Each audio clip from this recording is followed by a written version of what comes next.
ሪል ሙቮችን ሚስ የምታደርጉት ትክክለኛውን ታይሚንግ ባለማወቃችሁ ወይም ኤስኤምቲን ባለመጠቀማችሁ ምክንያት ነው። ኤስኤምቲ ወይም ስማርት መኒ ታይም የምንለው ሁለት ወይም ሶስት ኮሪሌትድ የሆኑ አሴቶችን አንድ ላይ ሲንክሮናይዝ አድርገን ኮምፔር ማድረግ ነው። ለምሳሌ ጎልድን ከሲልቨር እና ከኮፐር ጋር እንዲሁም ናስዳክን ከኤስኤንቢ 500 እና ከዶ ጆንስ ጋር ማየት እንችላለን። እነዚህ ማርኬቶች አላይን ሲያደርጉ ተመሳሳይ ሃይ እና ተመሳሳይ ሎዎችን በተመሳሳይ ሰዓት ፎርም ያደርጋሉ።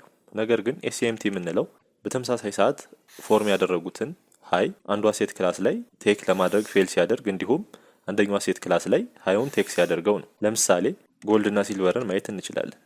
እዚህ ጋር እንደምታዩት ጎልድ ላይ ፎርም ያደረገልንን ሃይ ቴክ አድርጎታል፣ ማለትም ሃየር ሃይ ፎርም አድርጓል ማለት ነው። በተቃራኒው ደግሞ ሲልቨር ላይ ሃይውን ቴክ ለማድረግ ፌል አድርጓል። በዚህ ኬዝ ሎወር ሃይ ፎርም አድርጓል ማለት ነው። ይሄ ክራኪንግ ኮሪሌሽናችን ነው። እዚህ ጋር ፎከስ ማድረግ ያለብን ለምንድን ነው? ስማርት መኒዎች ፎከስ የሚያደርጉበት ታይም ስለሆነ በሁለቱ መካከል ያለው የማርኬት ቢሄቪየር ልዩነት ለኛ ኮንፈርሜሽን ይሰጠናል። ኤስኤምቲን ለኢንትሪ ብቻ አንጠቀመው። ዋንስ ኤስኤምቲያችን ፎርም ካደረገ በኋላ ዲስፕለስ እንዲያደርግ እንጠብቃለን። ኤስኤምቲያችን ኮንፊርም ለማድረግ ዘን ኤስኤምቲያችን ኮንፊርም ከሆነ በኋላ ኤኒ ፒዲአርዎችን ለኢንትሪ መጠቀም እንችላለን። ዋንስ ትሬዳችሁ ላይ ኤስኤምቲን አድ ካደረጋችሁ ሪል ሙቮችን ካች ማድረግ ትችላላችሁ። ስለ ኤስኤምቲ ዲቴል ቪዲዮ የምትፈልጉ ከሆነ ዩቲዩብ ላይ በሰፊው ሰርች በታለው እሱን ቼክ ማድረግ ትችላላችሁ።